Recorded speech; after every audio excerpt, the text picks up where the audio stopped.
Hi, everybody. I'm Julie Wiskirchen from the authors team here in Santa Monica, and I want to welcome our friends in Mountain View and Irvine joining us on video. We're super excited today to welcome Mary Sue Milliken and Susan Feniger, chefs from Border Grill and See You Dad. Border Grill being our favorite neighborhood restaurant. And I'd like to bring up our sous chef from Bon Appetit, Jonathan Steiner, who prepares great food for us here every day at Google, to give a brief intro. Jonathan? Thank you, Julie. For the past 3 decades, our fine chefs here have showcased their talent by opening up award-winning restaurants, becoming TV and radio personalities, and successful authors as well. They give generously of their time to various charitable events, educational foundations, as well as environmental foundations as well. Just thank you for being here, and we look forward to your demo. Thank you very much. Thank you. Thank you. I hate that he said 3 decades. That's older than probably 3/4 of the people in this room. It hasn't been quite that. 27 years. So. I said almost. Almost, yeah. We didn't want you to date us. Now we just say over 20 years now.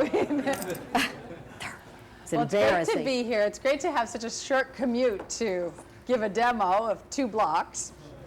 And I love it. Honestly, I feel like I'm in one of our, POR, our period operating review financial meetings, where Mary Sue and I are sitting there with our computers, not paying one bit of attention, and reading our emails, and pretending like we're listening to what all the managers are saying. And, so we feel right at home here. So don't stop checking emails, really. But I've driven by Google a million times, and it's really cool to be in here. You guys have a great place to work. I'm pretty impressed. And this is sort of very similar to what we have for the restaurants. We have in our conference room, we have screens like that. Of course, we always have big, huge meals on our tables, not like Irvine there, where they don't have any food on their tables when we're at conference. We need screens for our conference room like this, so maybe we'll have to talk to you afterwards. Yeah. Like free tacos if you set us up with screens. Right, yeah, and technology. And we could trade tacos for technology anytime. Yeah, exactly. All right. So we're going to do a demo, and you guys are going to, and then food's coming over from Border Grill, I think around 5 with some of the stuff. Normally, we don't start a demo unless everybody's had at least 2 margaritas or mojitos. So then it makes our demos a little bit more interesting. But and funnier, for sure. I guess you guys are not able to have margaritas and mojitos right now. You can? But you're Julie said no drinking. I don't know. We tried. Anyways, you guys can any we questions? didn't bring the margaritas, sorry. Next time we will, for sure. Okay, we got some in the back. You've been drinking them all day anyways, yeah. We're going to demo for about 40 minutes, 45 minutes, and then we're going to take questions. And actually, we love questions even in the middle of the demo, so please don't hesitate to raise your hand or yell out from Irvine. Can they see us, or do they see our butts? Yeah, no. They see our face. When you guys turn see our around, butts. they see your butt. You guys see us. They see that. Okay. Oh. So we're going to teach you a little bit. Hopefully, you guys are all here because you love to cook. That's why we're here. And if you do like to cook, one thing to remember, even when I'm home and I'm done cooking professionally for the day, I still put on an apron and tie it around the front. If you can't tie it around the front, then you're probably you're cooking a little too much. But it's very handy. Your apron strings might be short. Sometimes they're shorter than this. Yeah, so. That's true. But it's always great to have a couple towels hanging on your belt. That's why I wear an apron for the most part. And it comes in really handy because you can grab your pots and you can wipe off the blade of your knife real easily. And you don't need to have those stupid hot pads, which I hate. Me People too. keep giving them to me, though. So then the other thing I think to sort of think about, just a couple tips, is that, if we were going to recommend anything about knives, we'd recommend getting one great knife shaped like this, which is called a French knife. These are actually Japanese knives from a little store in Little Tokyo called Anzen Hardware, A-N-Z-E-N, on Beverly on First. This is a Takayuki knife, and it's just, we both have for years bought from this tiny little hardware store that's about as big as this area right here. And they've got great, you know, it's a hardware store, but they have great knives there, really fabulous knives. And we've talked about it so much on TV, on radio, that they've got a picture up on the wall at the hardware store because we send everybody down to buy these knives. What you look for in a knife is a high carbon stainless steel. We used to always buy carbon steel knives, which are a little bit different. They look like this. Well, this is a different shape. This is a little like a fish knife. But you see how it stains? But they hold the edge better than, the carbon steel knives hold their edge the best. But now they've improved the technology. This knife is probably 25 years old. But they've improved the technology so that you can buy these high carbon stainless and they hold the edge just as well. And you want one that has a little bit of a flex in it and one that feels good in your hand. These knives probably cost about, well, this is kind of a cheap one. This is like, this one's probably about $130, $40, something like that. But they last forever if you take care of them. You don't want to put them in the dishwasher. Don't even leave them in the sink with water on them. But every time I cut anything up with any acid in it, I wipe off the blade right away. And so you it's want dry. and you also want to make sure that when you're buying a knife, if it's not one of these, that you make sure that the steel goes all the way down into the base of the handle, not up like this, just sort of a sign of a higher quality knife. And really, this shaped knife, like I said, is a French knife. And this, honestly, if you had just one knife, that's all you need is one French knife, just like this. So rather than buying a set of like 6 all different sizes, this is like the great knife to get. So it's better to just do that and find one knife. And then you want to keep it sharp, so you use a steel, which has these long little ridges, skinny ridges, that you pull the knife at a 15-degree angle on either side. And you don't have to do it fast, you just have to do it with a little bit of force, because what it does is, if you looked at this under a microscope, the edge of your knife, you would see that every time you're hitting it on the cutting board, especially these plastic cutting boards really ruin a knife, but it just gets fatter and fatter, and when you put it on the steel, it goes back to a point like that. So if you do this every 20 minutes or so while you're cutting, then you're going to always have a sharp knife. And if it gets really dull and this won't sharpen it, then you have to either take it to a sharpener or Do it on a Susan, yeah, who or give it to me. sharpens Yes. for me. I worked at a place when I was first starting out in Kansas City where before we could go into work, we had to shave the hair off of our arm with our knives. So the guys, of course, had the advantage. They had hairier arms, but we still had to sort of shave it. So if you're doing it at home, I would always recommend it. It's totally great therapy, you know, and where you've got a stone and you just sort of get in this mode again at that same angle and putting pressure on your knife, whether it's a water stone or an oil stone, where you're just going back and forth on each side of the blade. You're doing that, and basically, like Mary Sue said, it's almost like taking sandpaper. You sand one side, you sand the other side, you keep sanding it, and then you do finer sandpaper, and you turn the stone over where it's finer, and then you do the same thing again, and it just gets the knife where you get it a sharper edge, and then the steel just is like that last final sandpaper to bring the edge back to its sort of fineness and gets rid of all the little burrs. So now we're going to cook something, actually. we've just figured out how to use these, so Yes. this is These this is wonderful good. high-tech induction burners, which are really cool. If you have a really flat pan, it is the only way they work, but you can actually put your hand here, and it's supposed to not even be hot. It's a little warm.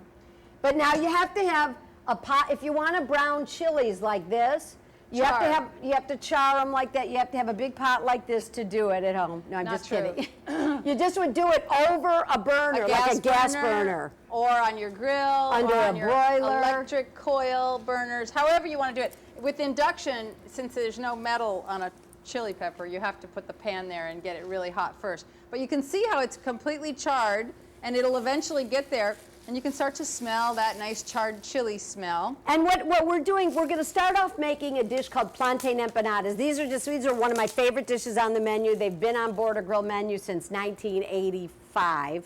It's a long time. That's before many of you are born too, I think.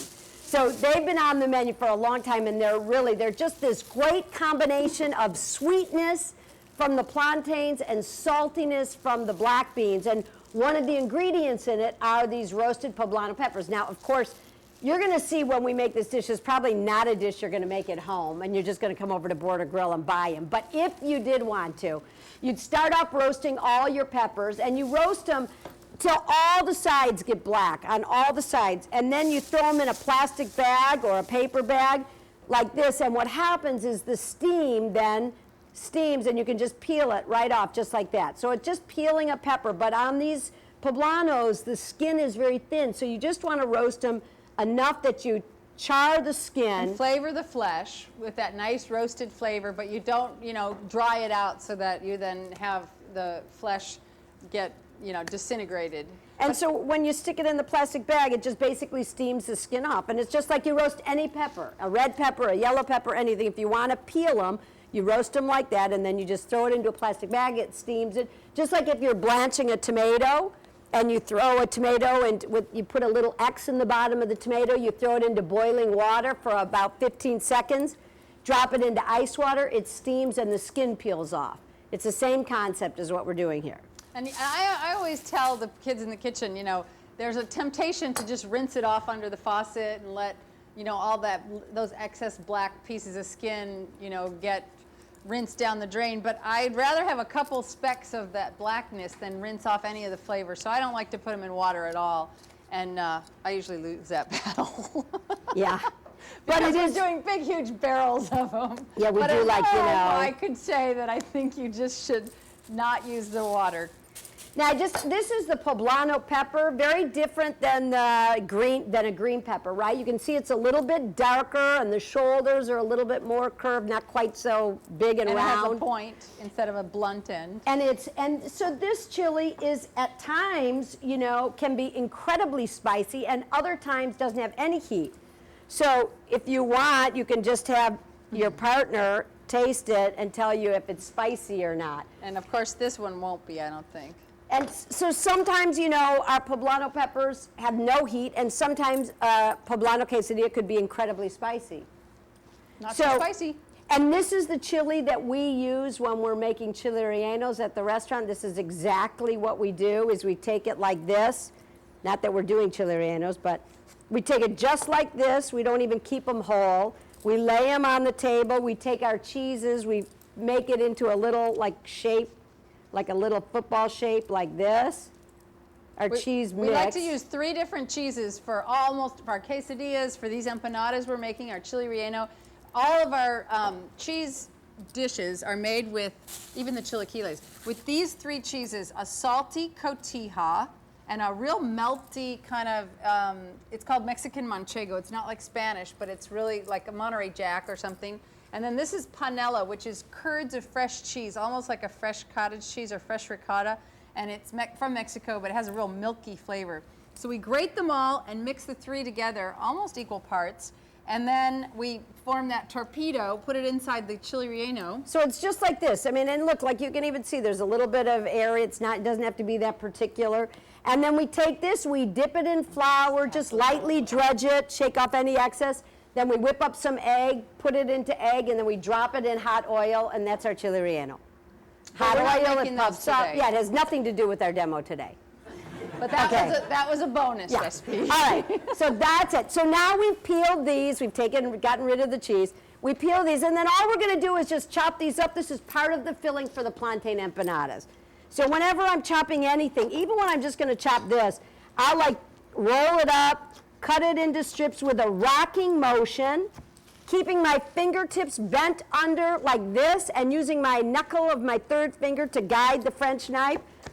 So, and I want to keep my fingertips under so that I can look up, and if anyone were to call my name, I wouldn't be, many people chop like this, and someone calls and they just go right into their finger. So you're always using this motion. And that knuckle is guiding, so you can never, the only way you can really, the pitfall there is if your thumb comes out in front, which is what you do when you're learning, when you're first starting to learn. Because there's no way you're going to hit your finger because you're guiding the knife blade, it's touching your knuckle the whole time. And you're keeping your thumb behind, pushing the vegetable forward. So I cut all those in one strip, then I turn that whole pile of chilies, and then I'm just in the same rocky motion. That's why this French knife is great, because you can get the leverage on it.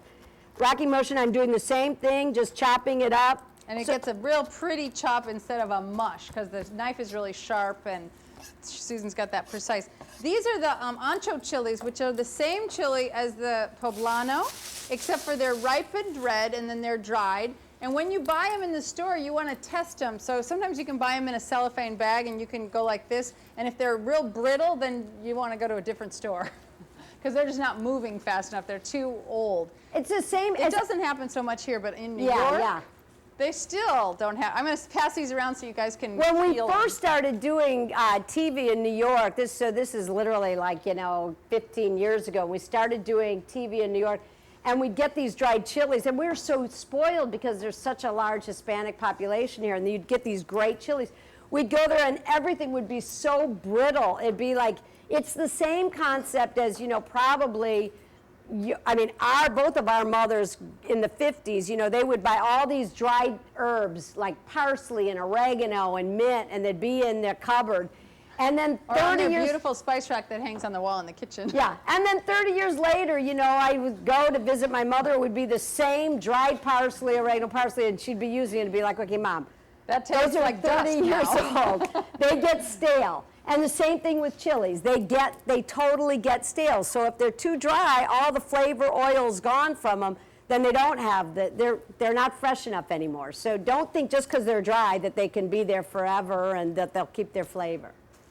So right. To go on with the filling, we're going to take our refried black beans, and you could use a can of them at home if you wanted, or you can take a can of regular black beans and either puree them in the blender or a food processor, or use, refry them with onions and a little bit of lard, which is what we do at the restaurant. We don't use actually lard because we live in a lard-averse community. Yes, we do. Although everybody eats pork, but they don't want to eat For some lard. reason, they won't eat lard. All right, so we've got our black beans, our roasted poblano peppers, and we're just going to, this is the filling. We're going to add in those cheeses grated up, a mixture of the panela, manchego, and cotija cheese, and then a little bit of scallions. Now, truly, you could be making this at home if you had whatever, beans, you could add green peppers or red peppers to it, you could add whatever cheese you had. You want to It's just not make really it kind of critical. a cheesy bean filling flavored with the poblano roasted chili and the fresh spring onion. And then in the outside, the dough of this empanada is going to be made with this banana, which is called a plátano macho. So it's a bigger banana. What is it macho. called? Oh. We don't know how it got that name. Well, you don't. Oh, yeah, I don't. But okay.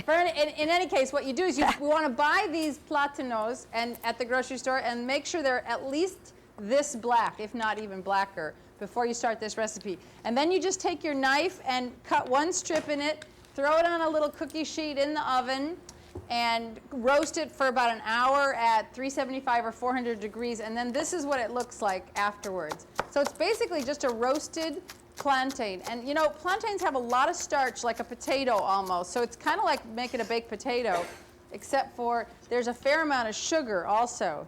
Well, this is another knife I brought to show you, which is that I got from Ming Tsai. It's a nice little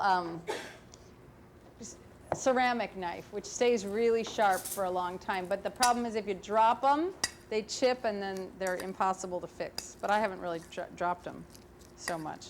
So what you do is you take this roasted plantain and give it a rough chop, and then you're going to throw it in the Cuisinart. And sometimes if it's a little bit more starchy or dry, we'll add some fresh banana, or if it's real wet, we don't. But you have at least both options. The thing about this is that it's very dependent on the plantain itself.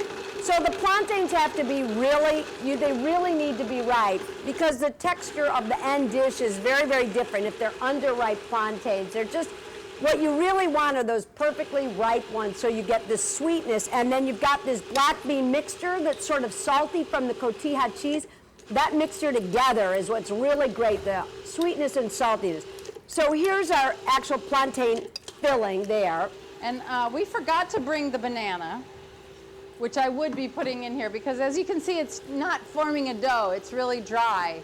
So luckily, we didn't forget to bring what the dough is supposed to look like, which I'm going to pass around so you guys can see. This is probably like 4 plantains and 1 regular banana mixed together. And this is kind of almost coming to make it, but this is, the only thing in the dough is the roasted plantain and regular banana.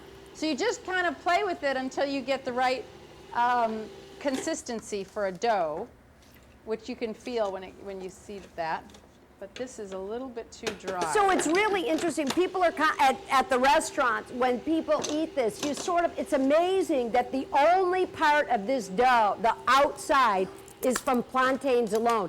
Typically, people think, you must be adding masa or flour to it to actually make the dough. Cornmeal or something. The fact that it's just plantains itself is really incredible. I mean, when we first started, we both trained in the French kitchen. We'd never worked with plantains before. So when we started to work with ripe plantains and a little bit less ripe plantains, it was sort of just this amazing ingredient that you can actually make an empanada out of it with no other starch added to it is really pretty unbelievable. So you take this dough and you make a ball, and you can just press it a little bit with your hands, and then with a plastic bag, and truly at home, I don't have a tortilla press at home because I have probably 20 of them at work. But you could just do this with your hands on a work surface. Just form it into a round disc between two pieces of a plastic bag, just like that, about 4.5 inches in diameter. It doesn't have to be perfectly even. Or if you were going to decide to make a ton of these for your wedding or something, then I would say you were crazy. Then it'd say invite your friends over. And have a party. But then you'd want to get a tortilla press. But basically, you take the plantain dough, put a little bit of the filling in, and using the plastic bag to guide your empanada, this is the easiest dough to work with. And like Susan said, it's so delicious. It's sweet, and then the inside has that salty cheese and a little bit of the creamy beans. And how's that? Here, I just made these while you guys weren't looking. I just made these 6 back here, ready to go. Now While you were checking your email. Here's a perfect example. See here, you always want to check whenever you're frying anything. Like, see how if I was afraid of the oil and I hold it up here and then I'm nervous because I don't want to burn myself, what will happen probably is I'll drop it in and I will burn myself. So you want to just not be afraid of it. You need to control it when it's oil, but it's better to just lay it in. Now, when I put in here, see how it's just barely beginning to bubble. So it's almost okay, but you probably should let it get a little bit hotter. The second you put something in to fry, you want the oil to be hot enough that it sears immediately, because if it's too cold, the dough itself will absorb all the fat. Same with when you're deep frying anything, it absorbs the fat instead of just coating it on the outside. So you want to make sure we'll see, especially because we don't have a nonstick pan, we want to make sure that the oil's hot enough. One thing you could do without a nonstick pan is just shake it. Yeah. Right, we're going to let it get a little hotter. And that's true. If it's a little bit under. If it's not hot enough, the sugar in the bottom of this sticks. I want to show you what you don't want to do. But a lot of people are funny about nonstick pans. So you can see they're not great for the environment. And mostly the worst part of nonstick pans is the plants where they're making them, manufacturing them. There's a lot of runoff, and that's the biggest problem. They're not so bad for you in your home, but we're going to all have to learn how to cook without them, is my guess. So while that's getting while that's getting ready to cook. Oops, I don't want to. We're going to, what goes with that, what we serve it with we serve it with a chipotle salsa and a crema, which is very similar to creme fraiche or a homemade sour cream.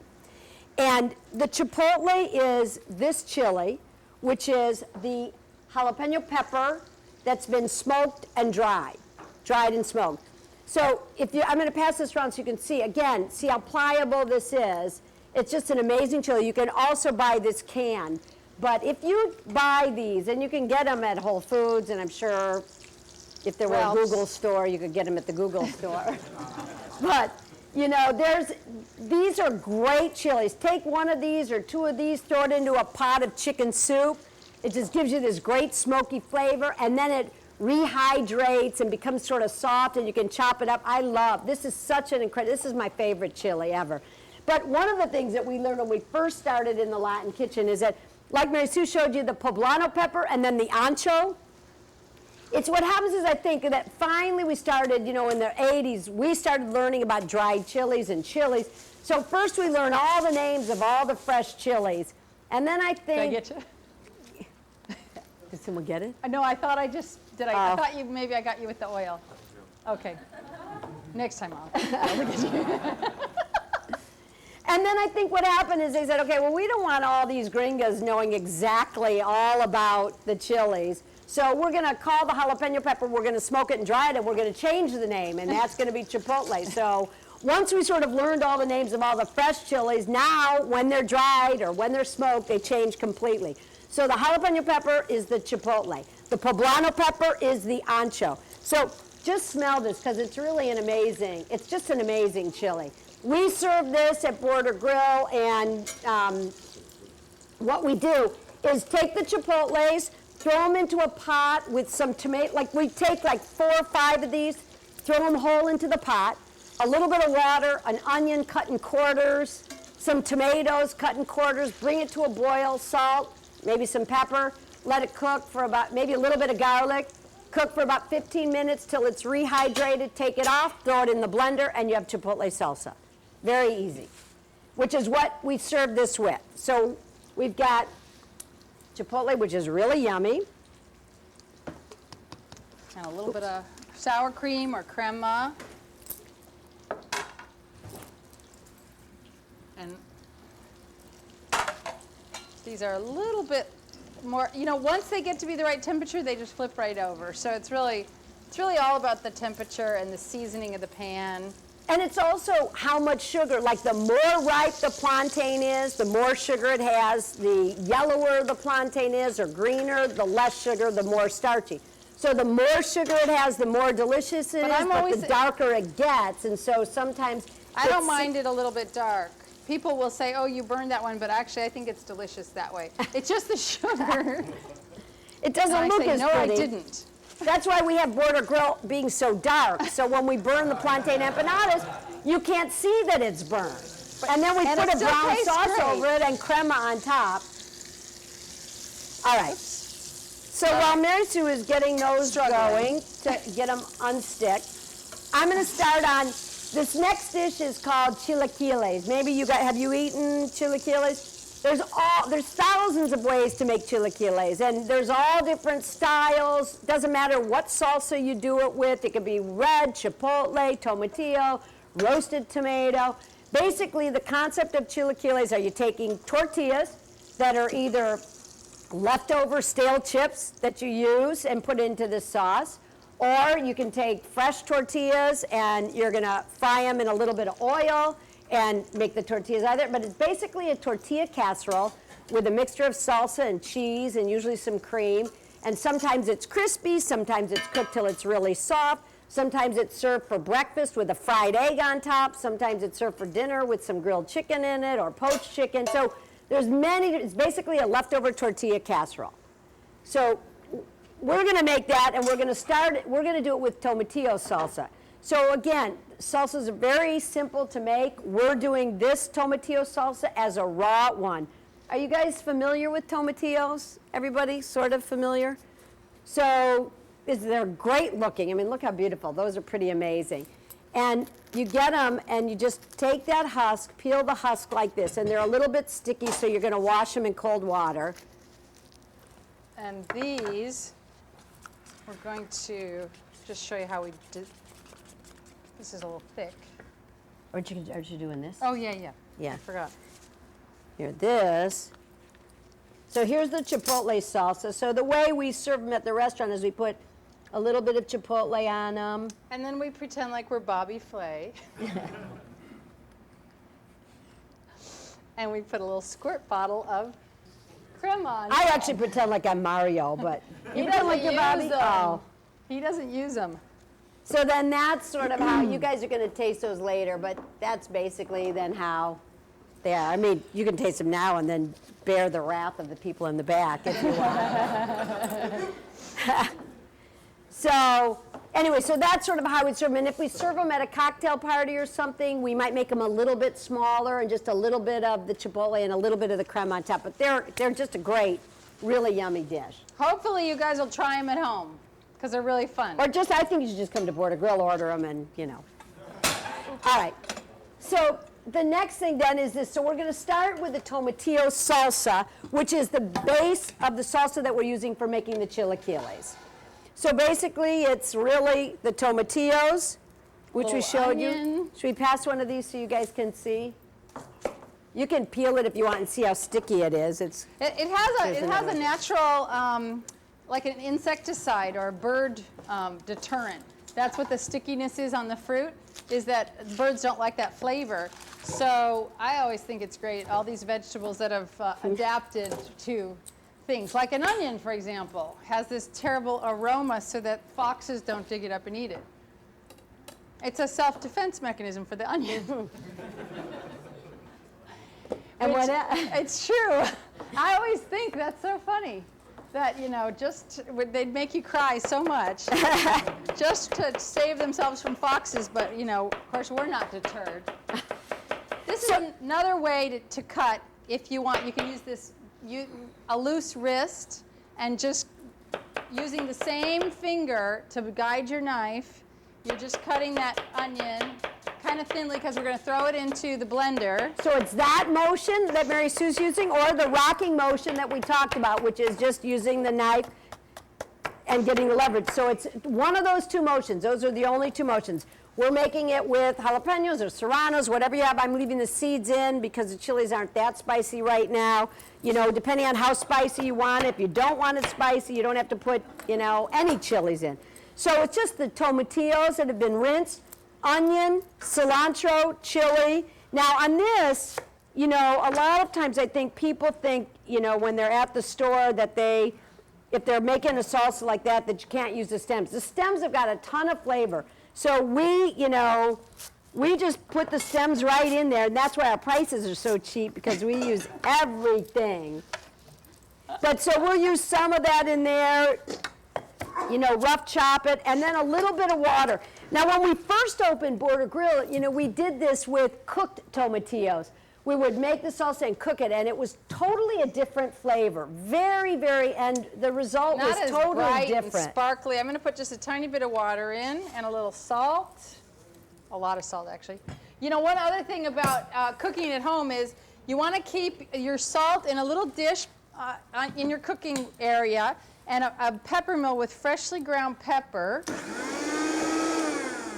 Because the pepper that's pre-ground that your mom has in her shaker at home, that was you know, ground in 1980 in Sri Lanka, Anymore.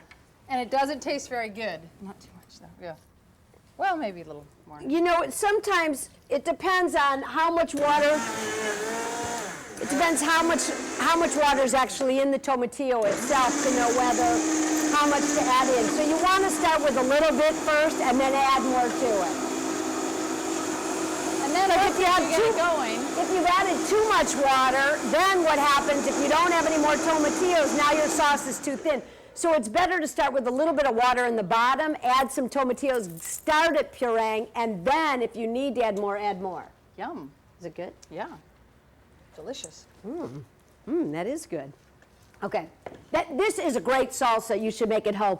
I mean, it takes 2 seconds. That's the exact salsa we serve at Border Grill on the table. Don't cook it because it's just so fresh tasting.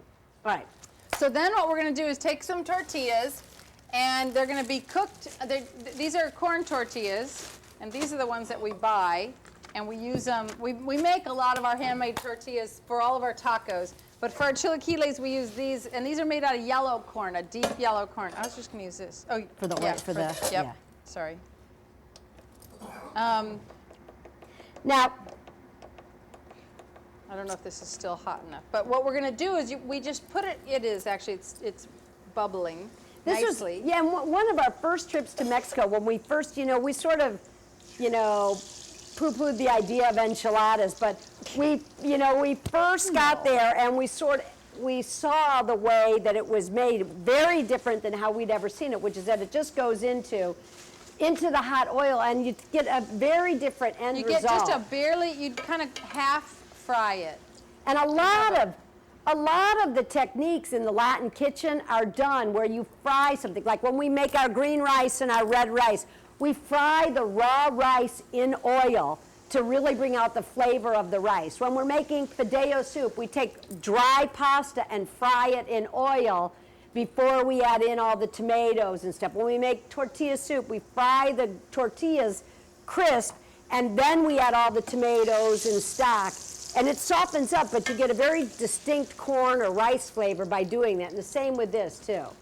So we're just going to kind of half wilt the tortillas. They're going to get really, really toasted. You can smell right away that flavor, right, of toasted corn? Can you? Can you? Sorry. Imagine it. Oh, I forgot down the in people from Irvine. Irvine were there. You guys still there? All right. Okay. They got more people. Yeah, 1, 2, 3, 4, 6 people now. Fabulous. Good work, you guys. All right, so in the recipe, what typically is done is you slice these onions paper thin and you put them in raw. Once you reach a certain age, you might not want to eat them raw anymore. So we're just going to, and we know you guys are all fairly old. So we're just going to saute these really quickly. We drop them. You can see it's hot pan. We want to drop them in a little bit of hot pan, add salt and maybe a little bit of black pepper initially right away. Freshly ground, and these are the signature Border Grill and Ciudad pepper mills I guess we didn't fill it up too much. that you can buy with a lifetime guarantee on the mechanism. It's a great, great pepper mill that my husband designed, so I have to plug them. She's got to pay mortgage next Family month. Yeah, thing. yeah. Well, there's no pepper left in it. So, but we got a little bit in there. Okay. So we're just sauteing this just a little bit, and then we're making this mixture then, which is what's going to go into the chilaquiles. We've got the onions.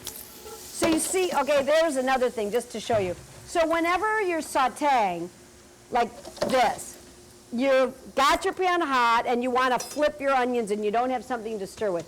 You just take your pan and you push it towards this gentleman in the blue shirt, and that you don't flip. It's not this motion.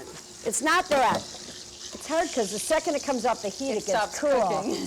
And you, oh, thank you. So, boy, you guys need our pepper mills.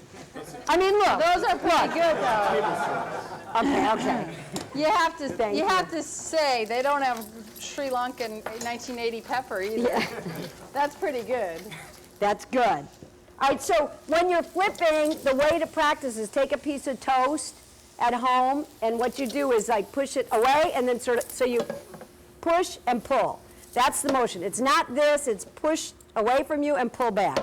But it needs to sort of stay hot, and the second you take it off these induction, so it's sort of this motion, like that. Careful. Those Okay, are so that's $500 going, yeah, I know, burgers. sorry. God, John, sorry. So we're taking our onions, they're going in We here. have some poached chicken that you can put in. Just take a chicken breast, and the recipe's in the book actually, where we poach it in a little bit of chicken broth really gently. You can poach it with the skin and then skin it afterwards, and then slice it up. We put it with the chicken and the onions, and then the tomatillo salsa. And then a little bit of, this is a nice light dish, a little bit of heavy cream. We do Now you like can- a fair amount of salsa. Yeah, and a heavy cream. I think the measurements are in the recipe. And, They are in the recipe. yeah. They're just And you not know in what, this is a great leftover dish. You know, who doesn't, you almost always have onions at home. And, you know, this is if you have leftover chicken, you could make this tomatillo salsa, or you have any salsa in your refrigerator, a jar of salsa, and take, you know, or if you don't have it, you can put vegetables in there, and you make this with heavy cream and a salsa. Can you see that? Yeah. So it's, you want to check the seasoning. Oops, I forgot. Yeah. You want to just check the seasoning so that it's really perfectly seasoned before it goes in. And then again, we're going to take those 3 different cheeses, a little bit of the cotija that you guys were able to smell, that salty kind of cheese, and a little bit of panela and some of the manchego, the melting kind. Kind of mix those 3 together. And then We're taking our bowl or whatever you're going to make. You can make the chilaquiles in individual bowls like this size. This is what we used to do at the restaurant. That's for a big eater. Well, smaller, a little smaller. You could take it in a bowl like this. You could put it in a casserole, you know, like a lasagna pan like this. Butter the bottom up. Or we're going to do it in a bigger bowl here and butter the bottom really well, just to coat it. Or what I always do Oil. is I put the cheese, and the oil from the cheese creates this nice, oil, so it just pops right out. So you got that in there. And then what you have is you've got your onion and your cheese mixture here. Did you put cheese in here already? No, because I thought we were layering it. That's All what right, the right. recipe says. Oh, that's what the recipe, okay. All right, so then we take our tortillas, we sort of pull all the onion and the chicken to one side. Then we take our tortillas and we're dipping them in here. And getting them kind of soaked with that green tomatillo salsa and the cream. Getting them really to soak up that flavor. And then we make a lasagna, basically. We have the cheese on the bottom, we layer the tortillas, even scooping a little extra sauce because it's all going to soak in. And then we put a layer of the onions and chicken, a little cheese, and then a second layer of tortillas. Go. So then we take all this. Yeah, all that chicken and onion. Whoopsie. Okay. And then a little bit more cheese for that layer. Almost exactly like lasagna or a Greek moussaka with eggplant or one of those kind of things. They're great for big parties. It's a great thing. Okay, and then we take a little bit more of that mixture. And then actually everything's cooked. The onions are slightly cooked, the chicken's cooked, the salsa is really, all you're doing is warming it up. So when you put it in the oven, you don't have to cook it for more than 30, 40 minutes. Then we just make sure, if we just add some extra salsa in there, make sure there's enough. To get a really nice flavor. And then just top it off with some tortillas and bake it in the oven. And then you can turn it upside down. Uh-oh, we only have 10 more minutes. Better hurry up. You're the one who's Stop taking blabbing so much. All right, so pretend like there's a third one on there too. Now, you could make this, literally, you could make this the night before, put it in your refrigerator, and the next day, your guests come in that evening, or, throw it in a hot oven, like you would lasagna, or like a 375 oven. Cook it till it gets nice and hot through and through. And then you can unmold it, and if you don't want to bother unmolding it, you can serve it just like this, put a little bit more cheese on top, put it under the broiler, serve it just like this, like you would a lasagna. Or let's say this was a beautiful, hot... Yeah.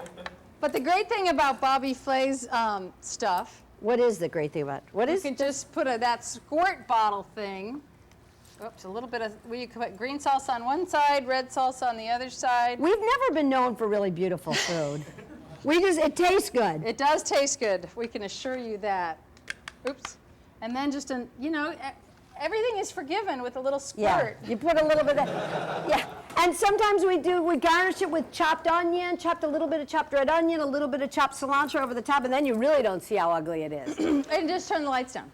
But it'll be so delicious. Now, the other thing I want to tell you on this dish, the other thing you could do is take corn tortilla chips that you have at home, put your tomatillo, you've got your tomatillo salsa and cream, put that on the stove, bring it to a boil, throw your crispy chips in there. It starts to get soft. Fill it into your casserole just like that. Put a little bit more cheese on top and bake it. So you don't even have to go through the hot oil and all that stuff. All right, so we have a third dish that we're going to show you quickly, which is very popular at the restaurant. It's our shrimp ceviche. And what we're going to do is we could either take a bottle of beer and bring it to a boil. You can add some seasonings like Old Bay or whatever you have. Or we have a fish stock here. We're going to gently poach some shrimp. These are nice big shrimp with the tails on. And we're just going to gently poach them. The thing about cooking seafood is I like to cook it kind of gently, not really fast. We learned the really hard way once when we did a shellfish stew for about 700 people. Wait, and here's the best thing about that. It was at the Beverly Wilshire Hotel. This is many years ago, 20 years ago. And we got asked to do it with all these French chefs. Like really famous French chefs. You know, and they that would never every- acknowledge women in the kitchen anyways, but because we were in LA and someone else was planning it, who knows who, we got asked. So we're doing this seafood dish. And we completely, we got, so they have these huge kettles that are steam jacketed kettles, and we got the broth as hot as we could with port wine and everything, and we had like barrels of mussels and clams, and we got it all ready, and right at the moment when it was ready, it was boiling furiously, and we put all the shellfish in, and they cooked so fast that they cooked shut, and not one single thing opened. And I've never seen that happen before, but I've never forgotten that. Yeah, you but there were should all have of to be these French gentle. chefs and us. They were trying to like open We're all for 700 sitting there, people. Joachim and Wolfgang and Jean-Louis Paladin, and we're all opening the dang mussels and clams. Michelle Richard, oh my God, it was embarrassing. It was so embarrassing. But anyways, Shellfish, I think, needs to be cooked kind of gently. So that's been something that really stuck with me for my whole life. now in ceviches, typically it's usually just raw fish where we would take, instead of cooking the shrimp, we would take something like sea bass or halibut or mahi-mahi, any sustainable fish that was out there. Right now we're doing shrimp and we're buying American shrimp, so we're buying, it's domestic, we're getting it out of Arizona. So it's shrimp that's local, so it is sustainable. Arizona, you have to say farm. A farm, sorry. Because otherwise it's pretty confusing. But in general, all of the fish in all of our restaurants is sustainable. So we don't serve any big fish, like big giant tunas and swordfish that are really in danger. And we're in partnership with Monterey Bay Aquarium, where we're following all of their guidelines for what they're saying is sustainable fish. We've also in a partnership with Oceana, so we're not serving any fish that's Caught in Canada. yeah. Is that why? No, Yeah. no. that's what Oceana is everything with mercury. So Right. tuna, all the high levels of tuna. So we took tuna off of all our menus. We're not serving Canadian seafood because of the seal hunt that happens up there. That's pretty, But vicious. the good thing is that there's tons of great kinds of fish to eat, and we're going to train you to like them. Well, it's, if you haven't seen, if you go to the Monterey Bay Aquarium website, to seafoodwatch.org, it's very interesting the fish you shouldn't be eating out there if you want to try to preserve the oceans. And it's really a helpful tool. And the kids, we want our kids to have a taste of what fish tastes like. So we really, like cod, there's not a single kind of cod on the East Coast left that is sustainable to eat, no matter if it's, well, I remember this so clearly. There was a chef from Boston at the last convention, and he said, well, I have line caught cod on my menu. And the woman said, well, that's fine, but I don't really care if you go in the ocean yourself and cradle the cod and bring it out. We just don't have enough. We have to stop eating them for 5 or 10 years before we can go back to eating them. Well, and you guys know what happened, like with Chilean sea bass. There was such a, everybody wanted, and then you just couldn't get it anymore. And they were all the large fish were dying, so they weren't having any babies. And so eventually, if we didn't stop eating Chilean sea bass, then they were going to be gone from the ocean. So the restaurant communities tried to take a big stand with, since most of the fish consumed in the world 70%. is consumed through the hospitality industry, we've sort of said and tried to get friends of ours in the industry to say, stop, buying For a these little while. fish. And then they'll come back. The stock will come back, and then we'll all be able to eat tuna again. All right, so what we've got here, so enough of that for now. So we're making this shrimp ceviche, which we lightly poach the shrimp. And then we're going to dice a little bit of red onion. And as you can see, I just make 3 different cuts in 3 completely different directions. I don't need to cut, I don't need to just chop the whole onion like this. I first go like this. I have the core end to my left, I'm right-handed, and I just go parallel to the table with 3 slices, not quite all the way through. And then I go like this way, straight down, perpendicular.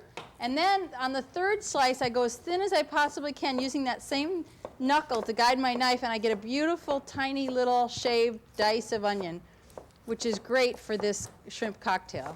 So when we're making a ceviche, we always want to have tons of garnish.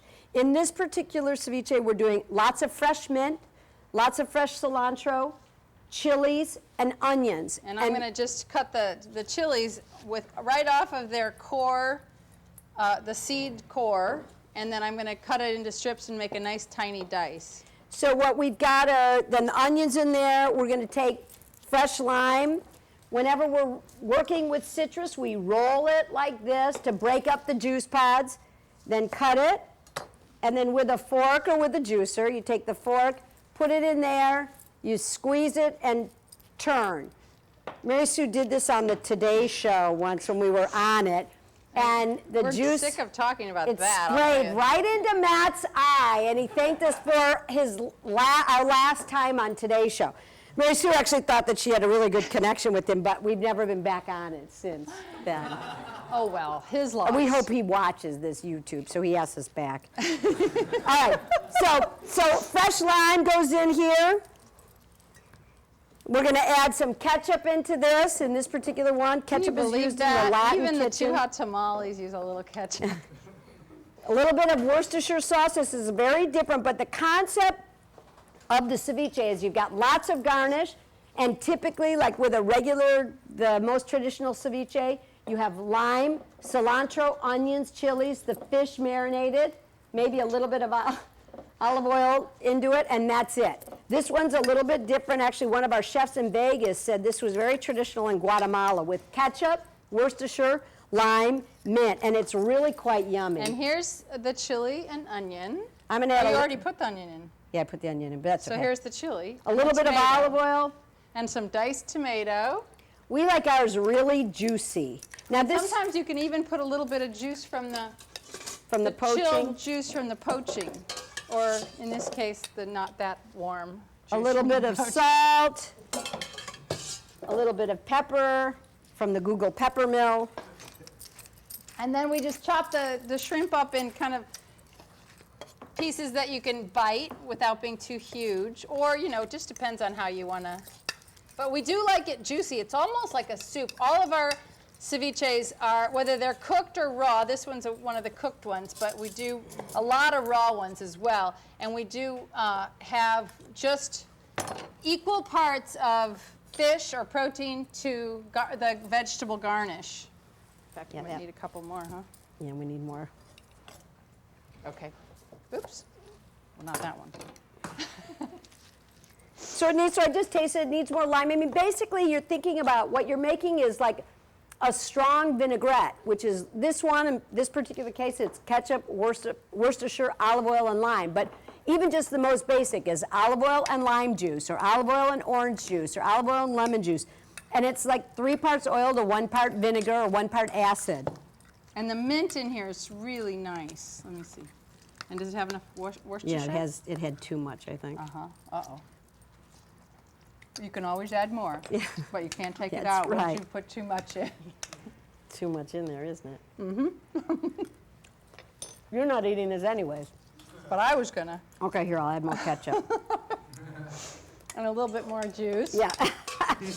We wanted it extra juicy. There we go. I'm sure that, now see how juicy it is? That's what you want. Mm-hmm. Let's see. All right. And then we garnish it with a little avocado. That is really delicious. The California avocados are great right now, or pretty much all the time. But you want to have it, you want to just open it like that, and then not in your hand, but set it on the counter and knock your knife into it, and then you can turn it, and the pit comes out really simply like that. Can you believe that? And then you just knock it on the counter. And then the other thing I do is take it and cut it in quarters and just peel this back. That's part of having it be kind of perfectly Right. ripe. And then you can just cut a little fan of avocado for the top. And if you can want. put a few chips in there if you want. They're just tortillas cut in strips. Now we made this a little prettier without a squirt bottle, if you can believe that. And sometimes I like to put, I like the Google pepper right on top. Yeah, I do too.